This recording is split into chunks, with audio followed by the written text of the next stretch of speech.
This is the NBC Theater.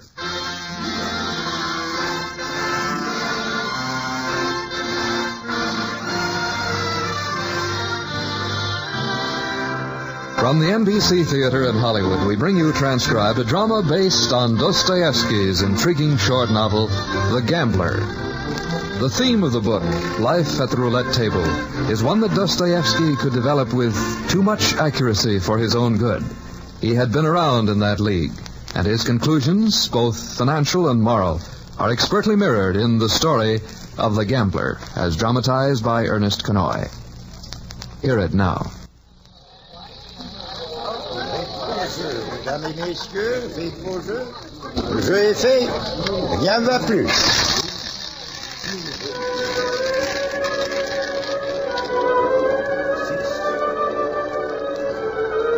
To my mind, roulette is simply made for Russians. The faculty of amassing capital seems almost a monopoly of the West. The Russian is not only incapable of amassing capital, but dissipates it in a reckless and unseemly way. Nevertheless, we need money. In roulette, one can grow rich all at once in 2 hours without work. That's very fascinating to us. And since we play badly, recklessly, without taking trouble, we usually lose. Zero. The bank went all.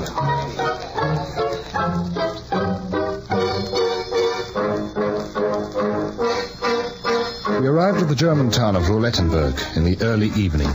The general, his niece Paulina Alexandrovna, and myself. Alexei? Yes, General? Here are 2 banknotes. Take them to the hotel desk and change them into German thalers. They will think we are millionaires and treat us accordingly. Yes, General. See that we receive the best rooms and make sure you are suited. Tell them you are the tutor in my family and not to take you for a mere servant. Yes. And send another telegram to Moscow. Another? We sent one just yesterday. Idiot, do as I say. Shall it be the same message? I don't care. I just want to know when she's dead. That old witch will outlive us all. Shall I call her Granny in the telegram? Yes. Now hurry.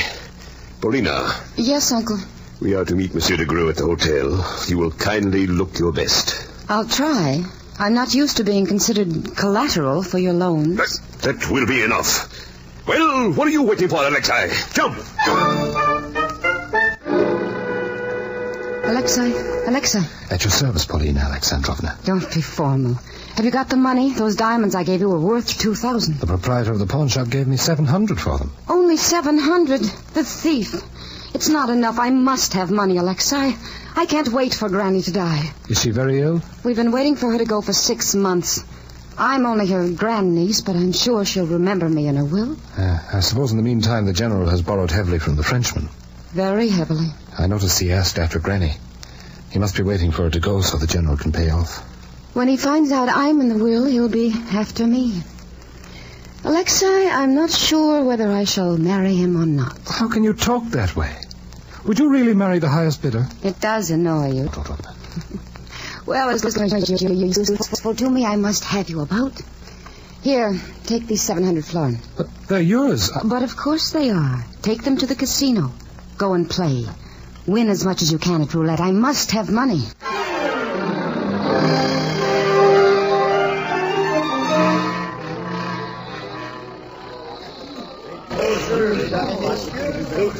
I started with 20 florins uneven. Rien ne va plus. I won, doubled my bet and played again. Again I won, and again. Beau jeu, mesdames et messieurs. I should have gone away, but a strange sensation arose in me. A sort of defiance of fate. A desire to challenge it and put my tongue out at it. I laid down the largest stake allowed, 4,000 florins. Rien ne va plus.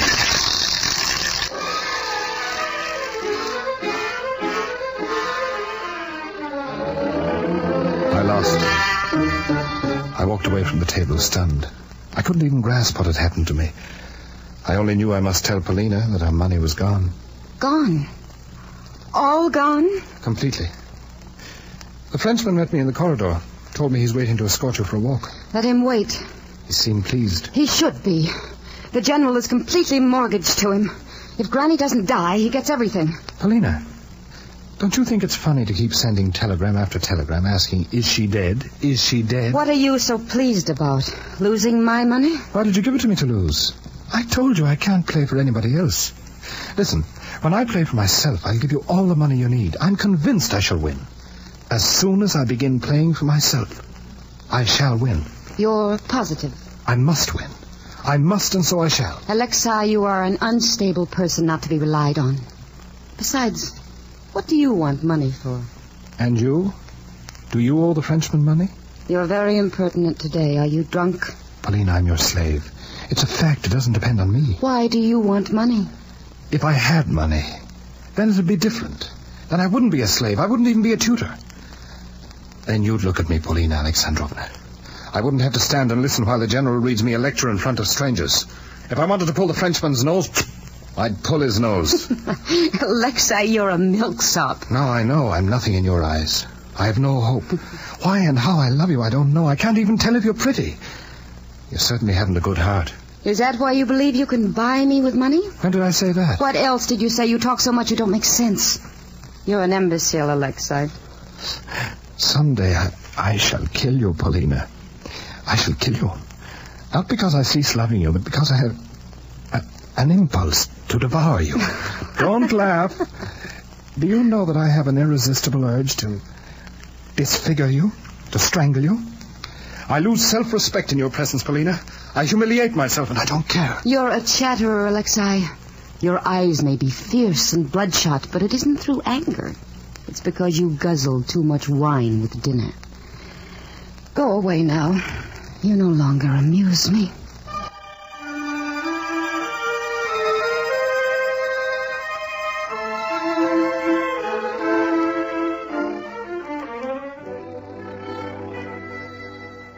I walked on the promenade, and under the row of chestnut trees I met an Englishman who had been introduced to us some time before. A Mr. Astley, enormously wealthy and a gentleman in that bloodless, soft-mouthed English way. I know he was attracted to Paulina. I used to torture myself placing imaginary bets over which she'd finally choose. De Grue, the Frenchman who held the general's mortgages, or Astley, the Englishman. We spoke of Paulina, and I took a devilish delight in shocking him. May I remind you, sir, you are speaking of a lady? Yes, a great lady. And everybody's interested in her. That's why they're worried about Granny. About whom? Granny, the old witch in Moscow who won't die. They expect a telegram every minute. Everything depends on Granny's will. Oh. The general pays his debts to the Frenchman. And then Miss Paulina will be free, is that it? De Grue will get his money. Do you think that's all he's waiting for? If Granny dies, Paulina gets a dowry. And as soon as she gets the dowry, she'll throw herself on his neck out of pure perversity. Women are like that. Oh, Alexei! who's that? Alexei! I heard someone shout my name. It was over there on the hotel steps, some woman in an armchair. Oh. I suppose it is rather funny. They must have carried her up from the station in that armchair. You don't understand. Is there anything wrong, Alexei? Wrong! Everything's wrong. It's the funniest thing I ever saw. They're waiting for the telegram. Waiting this very minute. But what is it? I don't understand. It's Granny. She's supposed to be in her coffin, but she's here. What?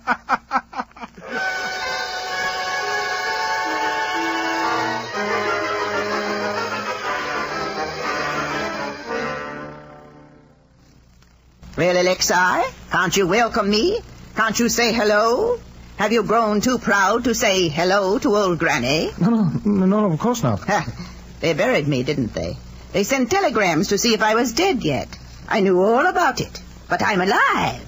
Alive and kicking. I was only surprised, ma'am. Why, I just got into a train and came. Very comfortable. Have you been for a walk, Alexei? Yes, to the casino. The general is in the hotel. Oh, yes. He's there now. I'm told he keeps a carriage. That's a Russian for you. Spends all his money when he goes abroad. Kellner! Kellner! Yes, madame. At your service, princess. I never was a princess. Had a cousin who was. Here, you. Get me a good room not too high up. Yes, princess, of course. Here, Adolphe, Rudy, take the bags and carry them up. Who is this with you, Alexei? Mr. Astley, an acquaintance of the general's. English, huh? You know how I can tell? He stares at me and keeps his mouth shut. I like Englishmen, though. Here, you, porter. Pick up my chair. Nuisance. Can't walk. I suppose that isn't so bad for 75. Carry me upstairs immediately. I want to see the general.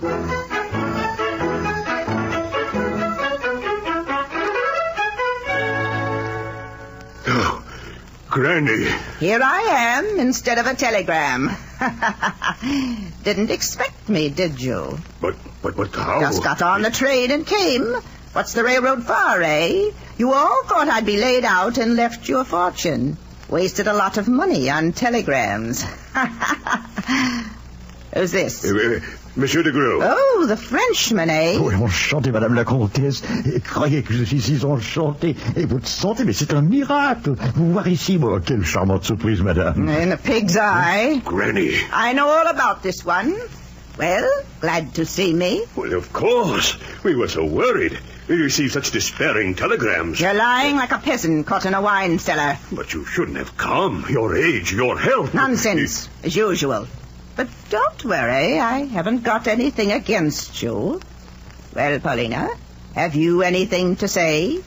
How do you do, Granny? Fine. I got fed up with those doctors from the city, so I called in the sexton from St. Nicholas Church. Did me good, too. Gave me a charm. A charm for a serious illness? Best thing in the world. Pretty fancy room you have here. How did you get the money for it? Well, after all, Granny... Everything you have is mortgaged to this Frenchman, isn't it? Oh, Madame, je vous assure que non. Never mind. I know all about it. I'm surprised at you, Granny.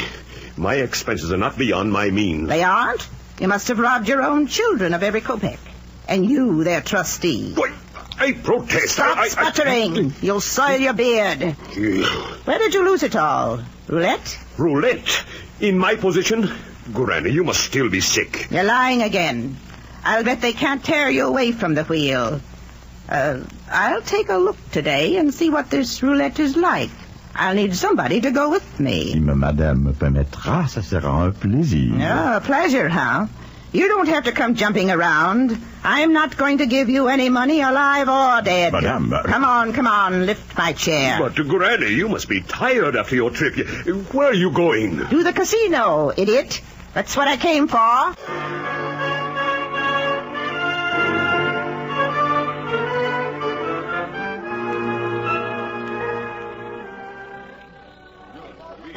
Our visit to the casino was a triumph. Granny watched with a wild curiosity. She had us push forward to clear a place for her at the table. She asked me abrupt questions in a half-whisper. I explained the manner of betting to her. Red and black, odd and even, high and low. And finally, on the individual numbers. But what about the zero? Well, that means the bank wins everything, Granny. When zero turns up, they take everything up on the table. But suppose I bet on zero. Can I do that? Oh, yes. It pays 35 times what you bet. 35 times?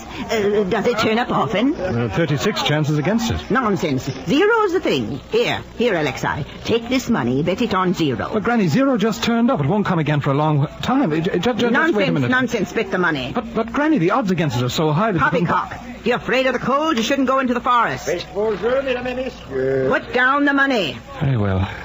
It's yours, Granny. What's happening, Alexei? What's happening? Wait, Granny, the wheel's stopping now.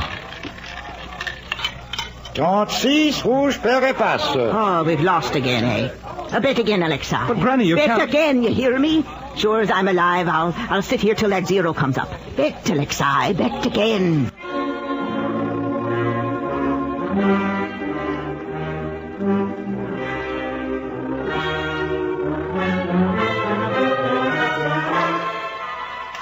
She stared with feverish eyes at the little ball dancing on the spokes of the turning wheel. She lost again, and again. She thumped the table with her fist when the croupier announced another number. Bet again, Alexei. Hurry, he's going to turn it. Don't dawdle, bet on zero. The good Lord himself put zero into my head. It will come, don't you worry. It's slowing down now, Granny. There. Zero. Zero. You hear that? Zero, Alexei. Bet again. She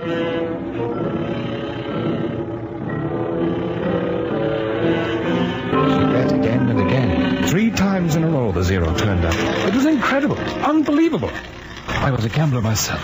My head swam. My legs trembled. The stack of chips in front of Granny grew and grew. Now she bet on red.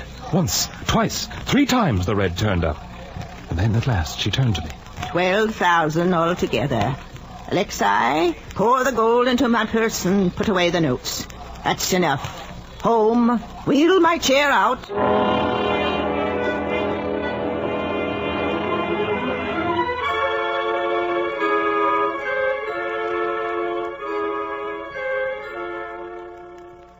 Alexei Ivanovich, how dare you?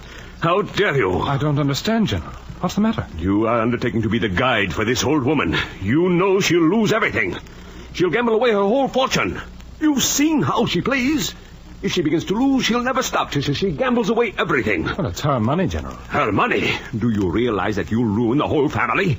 If she loses her whole fortune, what will become of me, of Paulina?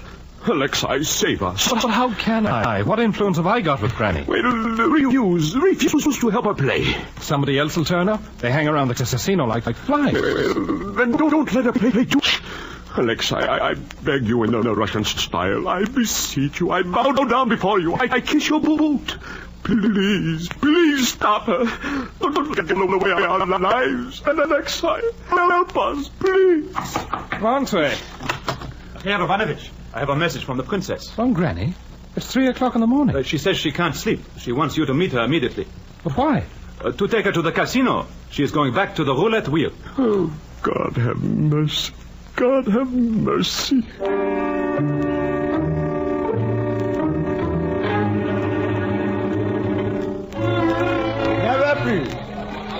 They were expecting her. Already the croupiers and officials looked upon Granny as their prey. Then, just what we expected happened. 4 times Granny bet on 0, then 4 times on the red. And lost. Bet again, Alexei. Hurry. But Granny, it's so much. What if red doesn't turn up? Hold your tongue. Here. Bet this on the red. Le jeu est fait. Rien va plus. Red, come on. Red. 0. 0. Granny, we lost again. Holy saints, it turns up now. Why didn't we bet on it? It's your doing. You talked me out of it. Granny, I talked sense to you. I can't help luck. Oh, luck. I'll give you luck. Go away. Get out. Get away from me. No. Stay here. Oh, what do we do next? I'll win it back. I know I'll win it back.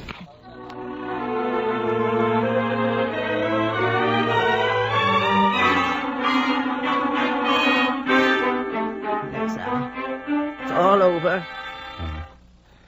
Perhaps if we'd bet the last on red. No, I have thrown away 100,000 rubles. I have exactly 50 rubles left. Here, Alexei. They're for you. No, Granny. It's yours. I shall have to borrow to go home to Moscow. That Englishman? Mr. Astley said he'd be glad to make you a loan. Well, Alexei, I want to go home now. My bones ache. Don't be hard on an old fool like me. Verily, God seeks out and punishes pride, even in old age. There's only one thing that comforts me. What's that, Granny? They were waiting for me to die. They wanted my money. Well, it's gone now, and I'm still alive. I'm still alive.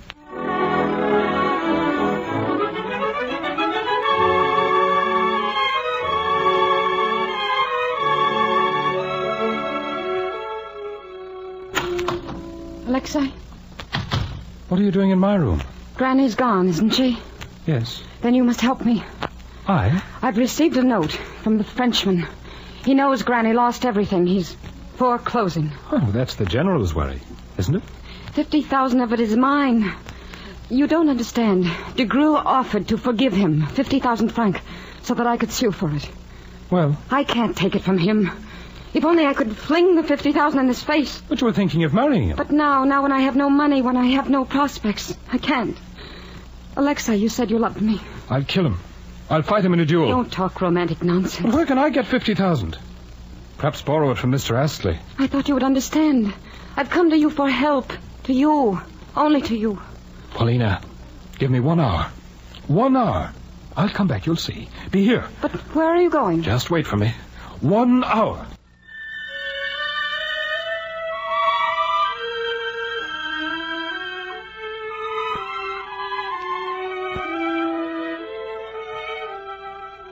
It was 10:15. I went into the casino with a confident expectation. I won once, twice, on red. Again on the odd, again on red. I was as though in delirium. I felt chilled with terror, and a shudder made my arms and legs tremble. I felt with horror what was at stake. I bet, and lost. Again and again. Up and down. Winning, losing. Down to my last coin and up to thousands. Red, black, odd, even, zero. Over and over the wheel spun. I was soaked with sweat. I heard nothing, saw nothing, but the whirling wheel in the long rake of the croupier as he slid the chips and gold across the table. Black, red, over and over, madly, blindly, black, red.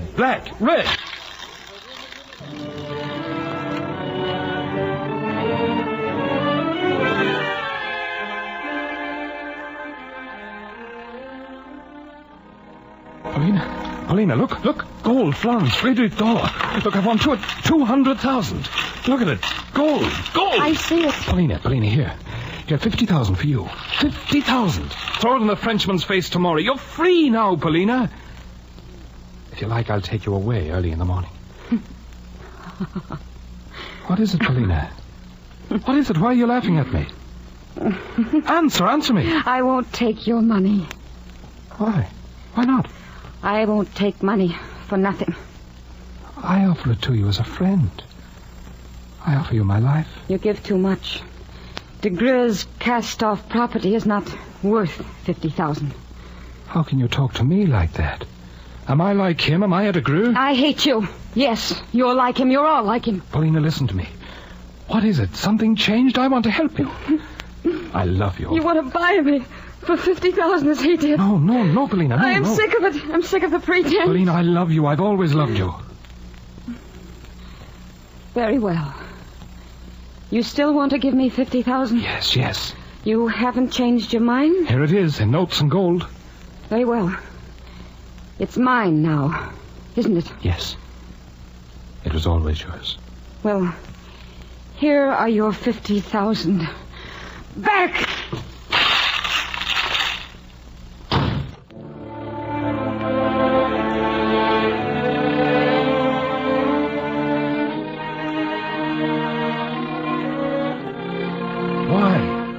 What was it?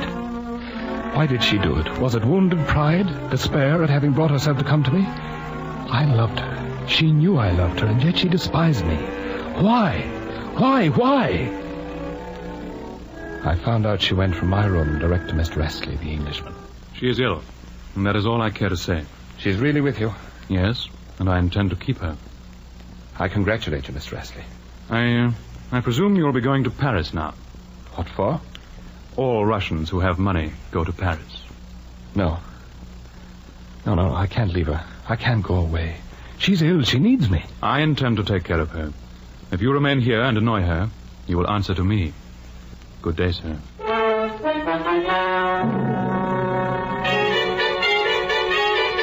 course, I went to Paris. There was a girl named Blanche. And in 3 weeks, my money was gone. 200,000. When I left, she even cried a little and told me to come back if I won again.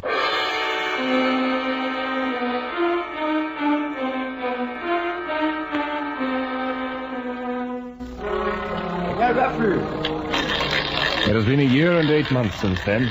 I've been in prison for debt. I've served as a lackey. I've begged and borrowed and stolen.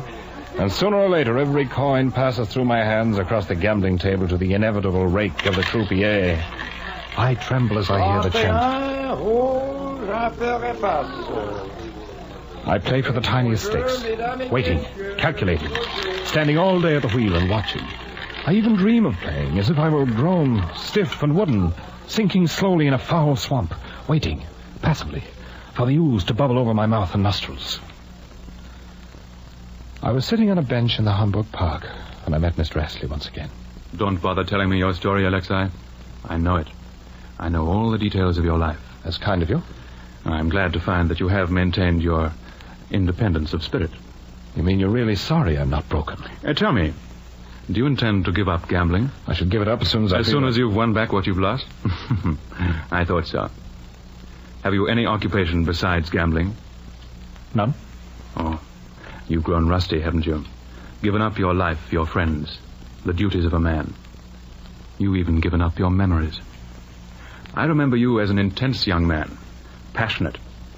Now your dreams, your desires, don't rise above red, black, odd, even, and the 12 middle numbers. Why don't you leave me alone? I've forgotten nothing. I'll come back. I'll rise from the dead. You will still be here in 10 years' time. I'll bet on that. I haven't forgotten everything. Where's Paulina? In Switzerland. Don't ask about her. She's left you, huh? I consider her name on your lips a blot on my moral feelings. Then you don't know her. If she's left just for a higher bank account, perhaps a title. What are you? A sugar boiler. Oh, this is disgusting nonsense. She hasn't left me. I came here to find you at her request. What? Yes. She loved you. I can tell you that now, because you are a lost man. You've destroyed yourself. Your life is over. No doubt you're in need of money. Well, here are 10 louis d'or from me. I won't give you any more. You'll gamble it away in any case. Take it, and goodbye.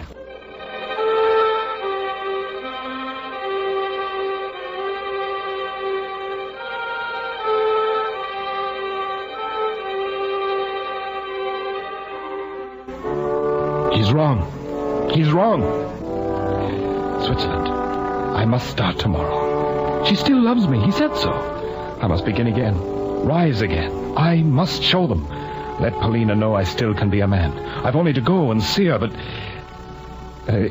it's too late tonight. Tomorrow. That's it, tomorrow. But tonight I have 10 louis d'or. I've begun with less than that. In 1 hour, I can transform my destiny. Oh, yes. It'll be different tonight. All I need is courage. Sometimes your last coin turns the trick. Bet your last coin and you walk away a rich man. Tonight, I know I shall win. But tomorrow, I know now, within my heart, I'm lost. Tomorrow, it will all be over.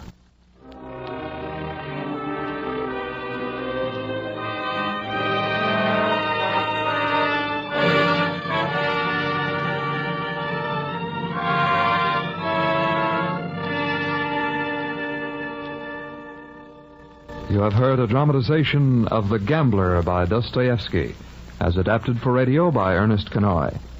In tonight's cast, the croupier was Ramsay Hill, Alexei was Dan O'Herlihy, the general was Nestor Paiva, Paulina was Georgia Ellis, Mr. Astley was Scott Forbes, Granny was Noreen Gamel. Your announcer, Don Stanley.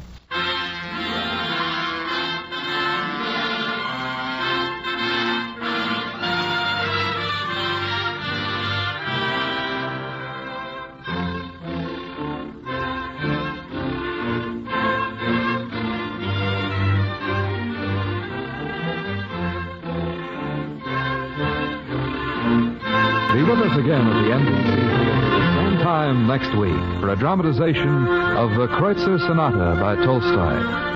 Executive producer for the NBC Theater is Wade Arnold. The director of the NBC Theater is Andrew C. Love.